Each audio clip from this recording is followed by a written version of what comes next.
Assalamualaikum warahmatullahi wabarakatuh. Bismillahirrahmanirrahim. Alhamdulillahi rabbil alamin. Wabihi nasta'inu ala umurid dunya waddin. Wassalatu wassalamu ala sayyidina Muhammad sallallahu alaihi wasallam wa ala alihi wa sahbihi ajmain. Amma ba'd. Dewan Hakim yang arif dan bijaksana, hadirin yang berbahagia, Insinyur Joko Widodo, Presiden ke-7 Republik Indonesia, mengatakan dalam pidatonya, Indonesia adalah bangsa yang besar dan majemuk. Kita memiliki lebih dari 16.000 pulau, lebih dari 1.300 suku, dan 6 agama. Namun, kita tidak dapat menutup mata jika keberagaman ini tidak dikelola dengan baik akan menjadi sumber konflik. Baik konflik antar suku, etnis maupun agama yang akhirnya akan meruntuhkan falsafah negara. Terlebih lagi, beberapa tahun terakhir Indonesia masih dihadapkan pada berbagai konflik sosial. mulai dari ketegangan sosial pada tahun 2025 terkait tunjangan legislatif, konflik yang sering terjadi di wilayah Papua. Bahkan pada tahun 2025 masih ditemukan insiden intoleransi. Kita umat Islam Indonesia sebagai penduduk mayoritas di negeri ini harus memahami konsep keberagaman agar kita dapat menjadi garda terdepan, sehingga kita dapat menjadikan keberagaman sebagai pemersatu bangsa. Sebagaimana semboyan kita, Bhinneka Tunggal Ika, berbeda-beda tapi tetap satu jua. Bagaimanakah sikap kita hadirin dalam menghadapi keberagaman ini? Sebagai jawabannya, mewujudkan persatuan dan kesatuan melalui konsep Al-Quran adalah judul syarah Al-Quran yang akan kami sampaikan dengan landasan firman Allah dalam Al-Quran surah Al-Hujurat ayat 13. A'udzu billahi minasy syaithanir rajim.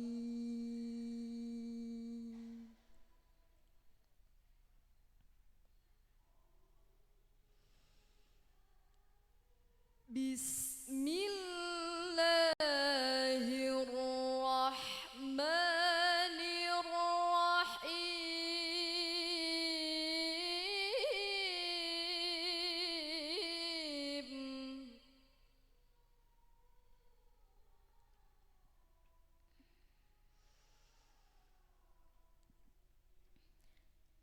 Ya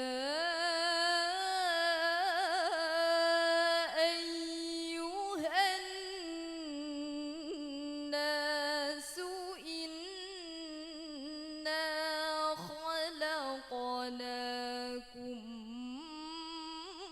min dzakarin wa untha.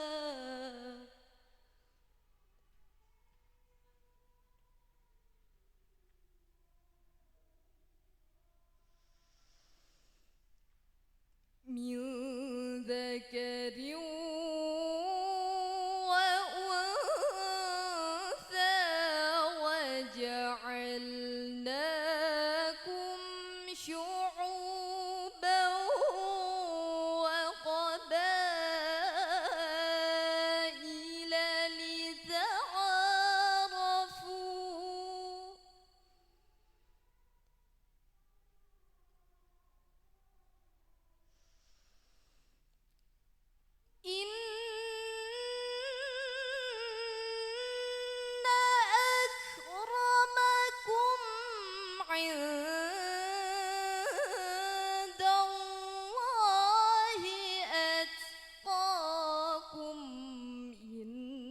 Innallaha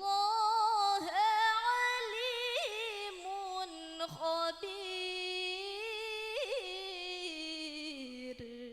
Aku berlindung kepada Allah dari godaan setan yang terkutuk dengan menyebut asma Allah yang Maha Pengasih lagi Maha Penyayang. Wahai manusia, sesungguhnya kami telah menciptakan kamu dari seorang laki-laki dan perempuan. Kemudian kami menjadikan kamu berbangsa-bangsa dan bersuku-suku agar kamu saling mengenal.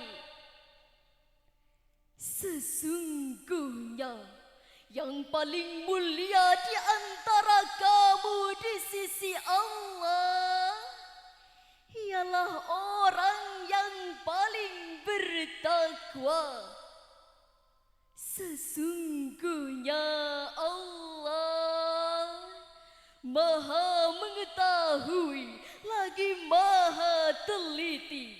Dewan Hakim yang kami muliakan, hadirin yang berbahagia, dijelaskan oleh Syekh Tantawi Jawahari Al-Misri dalam tafsir Al-Jawahir fi Tafsiril Quranul Karim jilid 11 juz 22 halaman 268 menjelaskan bahwa Allah tidak mengatakan walam yakul ayyuhal mu'minun wa innama qala, tapi dia berfirman ya ayyuhan nas li'anna hadzal kalam marji'uhu al-aqlu. Landasannya adalah secara logika yang harus dirajut kebersamaannya adalah aspek kemanusiaan untuk semua manusia, bukan hanya berlaku bagi mereka yang beriman saja. Kemudian menurut Imam Fakhruddin Ar-Razi dalam At-Tafsirul Kabir jilid 14 juz 28 halaman 140 mengatakan innakum ju'iltum qabailah lita'arafu. Kalian memang diciptakan bersuku-suku, maka niscaya saling mengenallah di antara kalian. Ayat ini hadirin merupakan landasan etis teologis untuk membina persatuan dan kesatuan di negeri tercinta ini melalui kerukunan umat beragama, yakni saling mengenal, saling menghargai, dan saling bertoleransi. Namun yang terjadi justru sebaliknya.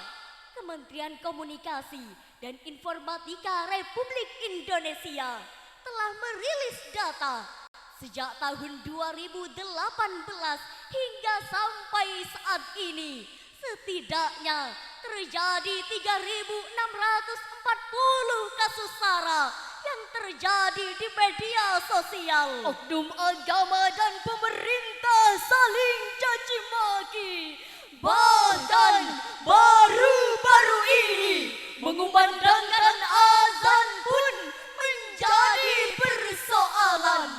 Jika sudah seperti ini, tidak mustahil akan banyak dari kita yang awalnya bersatu menjadi berseteru. Betul hadirin? Apakah kita rela jika bangsa kita yang besar harus hancur karena perbedaan di antara kita?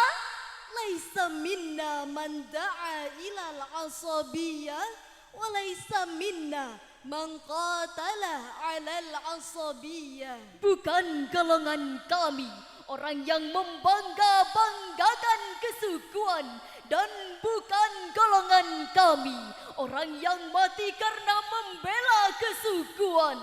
Allah mengisyaratkan kepada kita agar memperkokoh persatuan dan kesatuan dan melarang kita untuk bercerai-berai. Hal ini terangkai dalam Al-Quran surah Al-Mumtahanah ayat 8. لا ينهاكم الله عن الذين لم يقاتلوكم في الدين ولم يخرجوكم من دياركم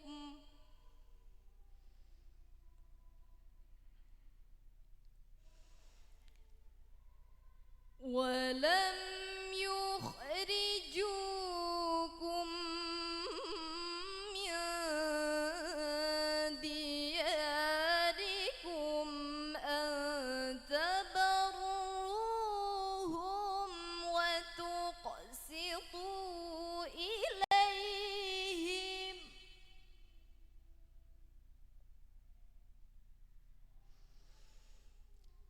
إن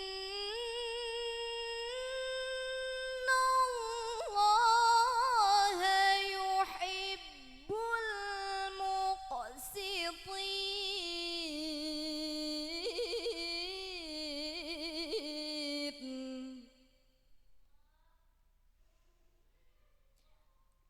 إن الله يحب المقسطين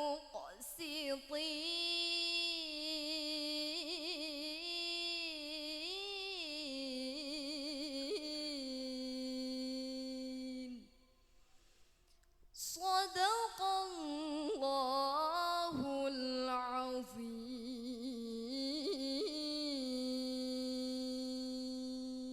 Allah tidak melarang kamu berbuat baik dan berlaku adil terhadap orang-orang yang tidak memerangimu dalam urusan agama dan tidak mengusir kamu dari kampung halamanmu. Sesungguhnya Allah mencintai orang-orang yang berlaku adil. Maha benar Allah dengan segala firman-Nya. Dewan Hakim yang kami muliakan, hadirin yang berbahagia. Menurut Profesor Dr. Muhammad Quraisy Shihab dalam tafsir Al-Misbah jilid 14 halaman 168 menjelaskan Allah membolehkan kaum muslimin untuk berbuat baik dan berlaku adil kepada non-muslim yang hidup damai. Ayat ini hadirin menegaskan pentingnya membangun hubungan sosial yang harmonis, menjunjung tinggi keadilan, serta menjadikan kebaikan sebagai dasar interaksi antar umat beragama. Kemudian menurut Jalaluddin Al-Mahali dan Jalaluddin As-Suyuti dalam tafsir Al-Jalalain jilid 2 juz 28 halaman 1070 sampai 1071. Allah yang mencintai orang-orang yang berlaku adil. Keadilan dalam tafsir ini dipahami sebagai sikap lurus, tidak berlebihan, dan menempatkan sesuatu pada tempatnya. Dengan demikian, untuk mewujudkan persatuan dan kesatuan, yang harus kita lakukan adalah bersatu bukan berseteru, berintegrasi bukan disintegrasi, dan siap berkompetisi bukan berkelahi. Berdasarkan uraian tadi, maka dapat kita simpulkan yang pertama, keberagaman adalah karunia dari Allah yang harus kita jaga dan kita syukuri. Yang kedua, untuk mewujudkan persatuan dan kesatuan, maka mantapkan ukhuwah wataniyah, ukhuwah islamiyah, dan ukhuwah insaniyah. Jika sikap ini kita tumbuh kembangkan, insya Allah diberkahi ilahi Rabbi. Cukup sekian syarahan dari kami. Wassalamualaikum warahmatullahi wabarakatuh.